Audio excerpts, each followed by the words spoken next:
in VSEPR theory, it says that molecules are going to arrange themselves in a way that's going to minimize the repulsions between the electron domains.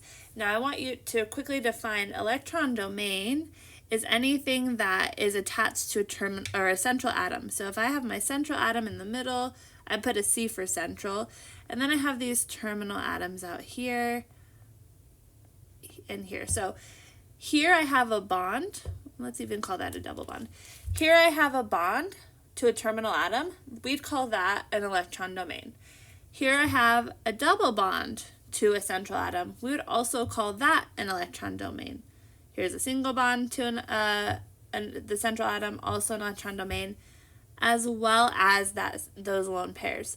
So in this case, this molecule, even though it has 4 bonds and 1 lone pair, it has 4 groups of quote-unquote things or electron domains around that central atom. So we would call the electron domain number here 4. Not because of the number of bonds, but because of how many things are around it. So the way that we're going to categorize a geometry, a certain geometry, is by how many electron domains it has. So when we have just 2 electron domains, we have a central atom and it has 2 things on it. Again, those could be either a group of bonds or a lone pair, and this is called linear. We saw that earlier. Linear has a bond angle of about 180. When we have 3 domains, it looks like this. We saw earlier, we call that trigonal planar. It has a bond angle of 120 degrees. With 4 domains, we break into the 3rd dimension, so we get into a bond angle of 109.5 between each of these atoms. Again, it's a little hard to visualize because we are it's hard to visualize at 3 dimensions, but we'll do something in class where you can see it. And this is called tetrahedral. And again, that bond angle is 109.5. With trigonal bipyramidal, we'll look at this a lot in closer detail soon. But basically we have this, something that looks like a line from top to bottom, and then we have something that looks like trigonal planar sitting on the axis. And so if you looked at it from the top, it would almost look like you had a triangle, so like trigonal. But we have a top here kind of looking like a pyramid, and then a bottom here also looking like a pyramid, which is why it's called bipyramidal. So there are 2 bond angles, 90 degrees between the top and one of the nearest atoms, and then 120 degrees between those around that middle part. So both 90 degrees and 120 degrees. And then when we have 6 atoms or 6 electron domains, again, atoms or lone pairs, this is called octahedral, standing for 8 sides, and that's just 90 degrees around all angles. So we're going to get into each of these individually when it looks like atoms versus all atoms, or if there's some electron pairs on there and not all atoms, they're going to have different quote-unquote shapes. Shapes is what you would see if you just looked at the atoms on their own and you couldn't see the electron pairs. What would that molecule look like? These names that we have learned so far are going to be our major categories. These are called the electron domain geometry or electronic geometry. So the way we determine what the molecular geometries are is first draw the best Lewis structure. So all of the steps that go into drawing a Lewis structure, you will still do. Then you're going to count how many electron domains are there, and then you're going to basically, unfortunately, memorize which geometry goes for each of those number of electron domains. And we'll also look at, which we're going to do right now, is look at how many of those electron domains are bonded atoms versus how many are electron pairs. So the first one we're going to do is really simple. It is the linear electron domain. So this is where we have only 2 atoms in the molecule. The molecule will be linear no matter what. So we have 2 domains. Our electron geometry looks like linear, like that, or central atom, and 2 either, these are generally bonds. Now this bond could be 2 double bonds like we see here. It might be a double bond with a single bond. It could be a variety, but if we have two atoms connected to our central atom and no lone pairs, right, 2 bonding domains, and this non-bonding domain, those are like electron pairs, then this is what linear will look like. So it looks like a central atom, and it's a line with 2 terminal atoms coming off. Now we're going to talk about trigonoplanar electron domain. We can see here, in this case, we have 3 electron domains. Now there are 2 types of molecular geometries or shapes for this type of domain. We have trigonoplanar, where all of our electron domains are bonds. So we have 3 bonds, no lone pairs.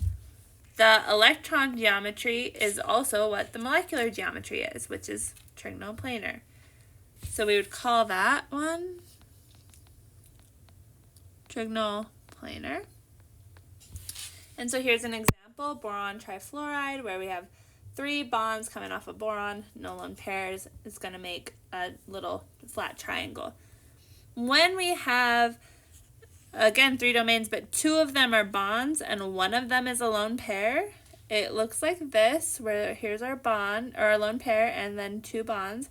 So here's an example, is this nitrite ion. And for this one, the lone pair is taking up space, so it's not going to be a line, right? If we just drew a bad, or a version of the Lewis structure, it looks like this. And I drew it, it kind of just looks like 180 degrees, but this lone pair is repelling those other 2 bonds, electrons in those bonds, and so it's going to squish those down, push them down, and it will make it into a what we call bent shape or bent molecular geometry. And again, the angles for these are about 120 degrees. Next is tetrahedral electron domain. We'll see all of these have 4 electron domains around them. There are 3 different types of shapes regarding 4 domains. So tetrahedral is where we have 4 bonding pairs. So we have 4 bonds, no lone pairs. It's just called tetrahedral, is the molecular geometry name, as well as the electron geometry name. And again, the bond angle is 109.5 degrees, and it makes this tetrahedral shape. Now, when we have 3 of the electron domains are bonds and 1 is a lone pair, like we have in ammonia here, the lone pair is still impacting the shape of the other atoms that are attached and bonded to the nitrogen, but you just don't see it like with an eye, right? This molecular geometry is called trigonopyramidal because it kind of looks, well, it's in a little triangle, we can see, boop, and it's not flat like a plane, it's kind of propped up like a pyramid. And so again, these bonds are also about 109.5 bond angles between those atoms. Now when we have 4 domains, 2 are bonds and 2 are lone pairs, like in water here. The lone pairs take up space, pushing the 2 hydrogen atoms close together, and this one is called bent. Note there are 2 types of bent, and so when you're talking about the bent with a shape that's bent, you either need to specify, is it trigonoplanar bent or is it tetrahedral bent? So you need to specify further. An interesting thing is that the non-bonding pairs actually impact the bond angle. When we have electrons that are in a bond, they're being shared between 2 different nuclei, right? 2 different atoms. And so they're kind of more constricted, and therefore they don't take up as much space. When we have a non-bonding electron, it takes up much more space because it's kind of a free agent. So they are physically larger than the bonding pairs of electrons. So this causes the repulsions between the atoms to be greater. So they push on the atoms more than if they were bonded, making the bond angles between the remaining atoms, they get compressed. So here we see on methane, all of our atoms are, or all of our electron domains are atoms. So they space out 109.5. When we have one of the electron domains as a lone pair, then it takes up more space than when it was just a hydrogen bonded. And so it's sort of squished these hydrogens closer together, making the hydrogen nitrogen bond a little bit smaller than when that was a bond instead of a lone pair. So this is 107. Now when we have two lone pairs, it's going to squish and take up even more space, making the bonds between the remaining atoms even smaller, so 104.5. You do not need to memorize these numbers. You might. It's only about 2.5 lower each way, and so you don't have to memorize them as long as you know that when they're tetrahedral for the electron geometry, that they're about 109.5, you should be good. And if you could just remember that those lone pairs are going to compress and make those bond angles a little bit smaller, that should be helpful. Now, when we have multiple bonds, it also impacts the bond angle, because if you think about it, here in a single bond we have 2 electrons being shared. In a double bond we have 4 electrons being shared. So there's even more electron repulsion happening in here. This is taking up more space than it is here, causing the bond angle between that double bond and the single bond to be bigger because the double bond is pushing on it. And so the remaining atoms that are only single bonds are going to be compressed, and the double bond to a single bond will be a little bit larger. Again, just because they have larger amount of electrons in that double and triple bond, so they're going to have a greater repulsive force, making their bond angles greater.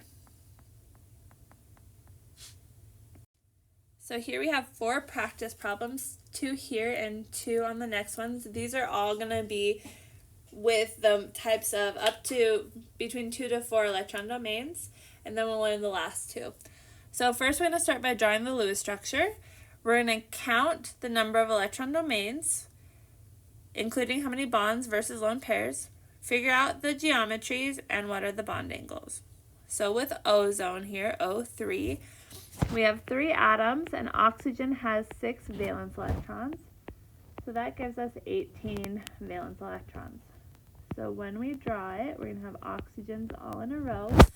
And we're going to start by drawing electrons around the terminal atoms. So we already have 4 electrons with the bonds, 2, 4, 6, 8, 10, 12, 14, 16, 18. Notice that our oxygen in the middle does not have an octet, so I'm going to need to remove a lone pair. I'll do that there and make a double bond. So we still have our 18 electrons, and we have a double bond. So we did our Lewis structure. We're going to count the number of domains. Let me get my little highlighter. So I have 1 here, 1 here, and 1 here on that oxygen atom. So I have 3 domains. Okay, of those, we have 2 that are bonds, 1 lone pair. So if you remember, if you go to your chart, when you have 3 domains, our electronic geometry is going to be called trigonal planar. And when we have 2 bonds, 1 lone pair, that is called bent. And our bond angle for trigonal planar bent is less than 120 degrees because of that lone pair. All right, now we have this tin chloride ion here. If we look at the periodic table, tin is under carbon, and since it's doing some bonding, covalent bonding with chlorine here, we can treat it like carbon with 4 valence electrons. Then we have our chlorines. We have 3 chlorines, and they each have 7 valence electrons.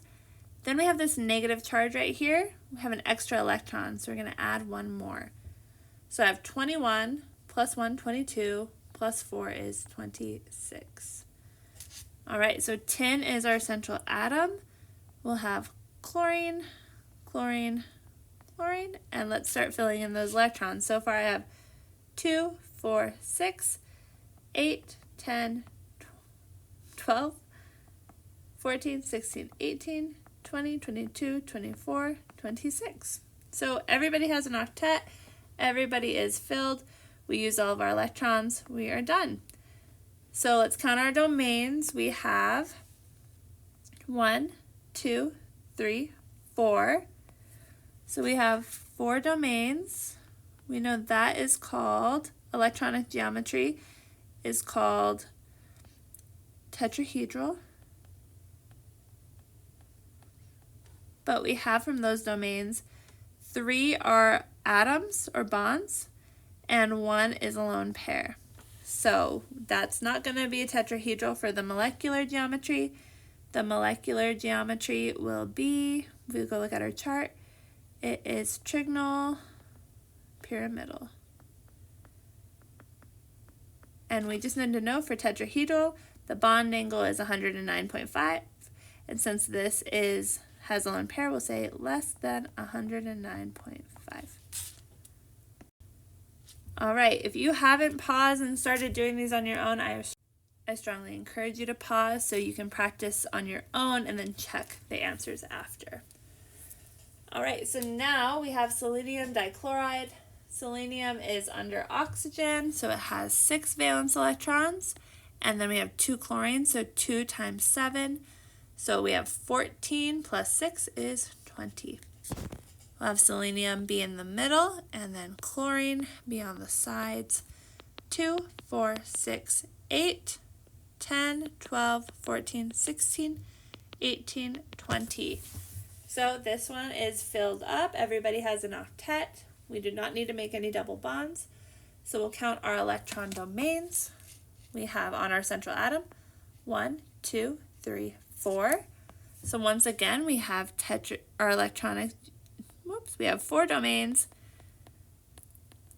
making our electronic geometry is tetrahedral. We have 2 bonds, 2 lone pairs, so this will be a tetrahedral bent. And our bond angle will be less than 109.5 degrees. It's actually 104.5 degrees. All right, here we have the molecule or the ion, carbonate. So carbonate, we have with carbon 4 valence electrons, and then we have 3 oxygens, which have 6. And then we have the 2 extra electrons, so we need to add 2 more. So we have 4 plus 18 is 22, plus another 2 is 24. So we'll start with carbon, put our oxygens around. So we have 2, 4, 6, single bond, 8, 10, 12, 14, 16, 18, 20, 22, 24. So we filled in all of our electrons, but carbon does not have an octet. So I'm going to erase one of those lone pairs. We'll do it right there, and I'll make that a double bond. Okay, so now everybody has an octet. And if we look here, we have the type of domains. We have 1, 2, 3. So just 3 domains. So that electronic geometry is called trigonoplanar. We have 3 bonds, no lone pairs. So our molecular geometry is also called trigonoplanar.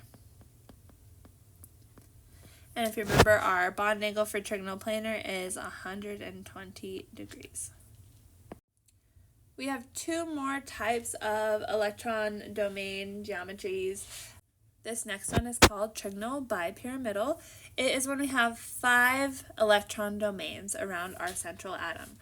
So, electrons don't arrange themselves equally in this domain type like they have in the others. In this case, the way that we're going to get the most amount of repelling to minimize the interactions is by getting 2 different arrangements.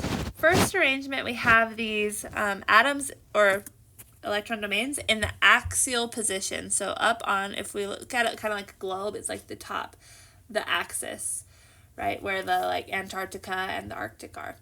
So that's the axial position. And they from each other are 180 degrees. It kind of looks like linear, right? It looks like linear there. Then we have superimposed on that what looks like trigonal planar.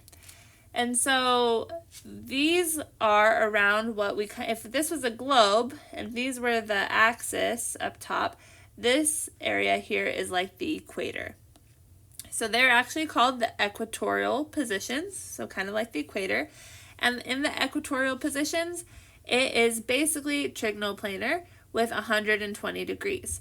So when we think about where lone pairs are going to go, they're going to go to a space where they're going to get the maximum amount of distance from each other.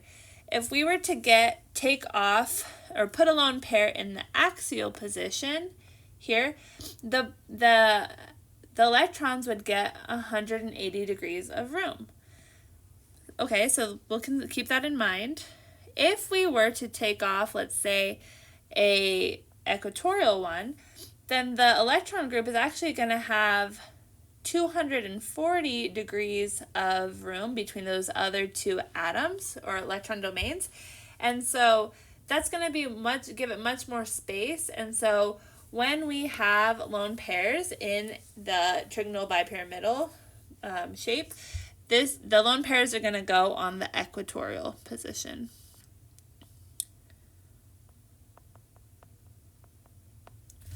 So starting off, we have 5 domains.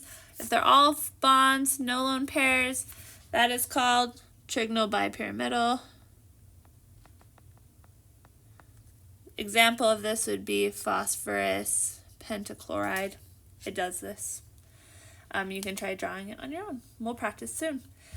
If we have 4 bonds, 1 lone pair, then one of the equatorial is going to be a lone pair. And what it kind of looks like, if you were to tip it on its side, and these were the seats, and this was the legs, it kind of looks like a teeter-totter or a seesaw. And so that is what it's called as a seesaw. We'll see this in class during our lab as well. So an example of this is sulfur tetrafluoride. If we were to have only 3 bonds and 2 of them are lone pairs, so again we take off the equatorial, 2 equatorial are gone, and you can see what remains is something that looks kind of like a T, like a sideways T, and that is actually what it's called. It's called T-shaped. An example of that is chlorine trifluoride. And then lastly, if we were to remove all of the equatorial, we just have 2 bonds and 3 lone pairs. All the lone pairs would be on the equatorial position, meaning that what's left over, those atoms that are attached, look like a line. And so guess what it's called? Linear. So an example of this would be xenon difluoride. So this one's a little bit more complicated, but it is something that you get the hang of, and when you see it in person, you can visualize it. It makes it a lot more tangible. Last one we're going to do is octahedral electron domain, and this is when we have 6 electron domains. In this case, it's not like trigonal bipyramidal. In this case, all positions are equivalent. We don't have any specific, equatorial or axial, they're all the same. So when, again, like if we have all 6 are bonds, no lone pairs, it's going to just be still octahedral. An example of this is sulfur hexafluoride. Once we remove a bond and make it a lone pair, such as this, you can see there's nothing down here. And so what it looks like from the top is like a square, right? Like that, boop, a square. And then we have a square down here, and then we have a guy up top looking like a pyramid. So we call this square pyramidal. And an example of this is bromine pentafluoride. Lastly, we have 4 atoms, 2 lone pairs. The best arrangement of this is to take one off the bottom and the top. And so we have, if we look at it from the top, it looks like a square on a straight plane. So we call it square planar. And an example of that is xenon tetrafluoride. So let's practice. We have a few of these expanded octet examples to help you kind of figure out those more complicated ones. I've given you some examples of these already, but I'm going to have you visualize it now by practicing drawing it. So starting with sulfur tetrafluoride, we're going to do the Lewis structure. We have sulfur with 6 electrons and fluorine with 7 valence electrons. So we have 28 plus 6 is 34. So we'll have our sulfur and then our 4 fluorines. We'll do 2, 4, 6, 8, 10, 12, 14, 16, 18, 20, 22, 24, 26, 28, 30, 32. Everybody has an octet, but we still need to do some more electrons. We just did 32, so here's 34. So we're going to count our number of domains. We have 1, 2, 3, 4, 5. So we have 5 domains, meaning our electron geometry is called trigonal bipyramidal. I like to abbreviate it because it's a lot to write. Now from those domains, 4 are bonds, we can see, and we have 1 lone pair. So at this point, you're going to need to probably go to your chart to go check it out and make sure that you just kind of see what it is. But at some point, you will memorize it. When we look at that chart, we can see that when we take off that lone pair or add a lone pair in there, it's going to go on to that equatorial position, making this called a seesaw. And our bond angles before were 90 and 120 degrees. And since there's a lone pair, we'll just put a little less than sign on those. So it does transfer over. With iodine pentafluoride, we have iodine having 7 electrons plus 5 electrons, or 5 fluorines also having 7. So we end up having 42 electrons here. So we'll have iodine in the center. Oops. We have fluorine, fluorine, fluorine, fluorine, fluorine, a lot of fluorines. 2, 4, 6, 8, 10, oops, 10, 12, 14, 16, 18, 20, 22, 24, 26, 28, 30, 32, 34, 36, 38, 40, and then we need 2 more, 42. So in this case, we are going to have, let's count them. We have 1, 2, 3, 4, 5, and 6. So 6 domains means that our electronic geometry is octahedral. 5 are bonds, and 1 is a lone pair. So our molecular geometry is going to be, let's go look at the table, square, pyramidal, and our bond angles be less than 90 degrees. Okay, last slide of this section. This is a long one. So now we have this ion here. So iodine with 4 chlorines, and it's an ion. So we have iodine has 7 valence electrons, 4 coming from chlorine, plus we have another electron here, so plus 1. So we have 36 electrons. We'll put iodine in the center. So we have 2, 4, 6, 8, 10, 12, 14, 16, 18, 20, 22, 24, 26, 28, 30, 32, 34, 36. All right, so here we have 2 lone pairs on the center. So I have 1, 2, 3, 4, 5, 6 domains. So we have 6 domains, making our electronic geometry be octahedral. So our bond angle is going to be 90 for octahedral. We know that we have 4 bonds and 2 lone pairs. So this molecular geometry is going to be square planar. And actually for this case, those bonds are going to be exactly 90 because we don't have both the lone pairs on top and bottom, so they equally balance out, not squishing anybody closer together. Last one we have is bromine trifluoride. So we have bromine with 7 valence electrons plus 3 coming from fluorine. So this is giving us 28 electrons to work with. So we have bromine in the center, fluorine, fluorine, fluorine, 2, 4, 6, 8, 10, 12, 14, 16, 18, 20, 22, 24, 26, 28. Okay, let's count them. 1, 2, 3, 4, 5. So we have 5 domains, making our electronic geometry trigonal bipyramidal. So our bond angles are going to be 90 and 120 degrees.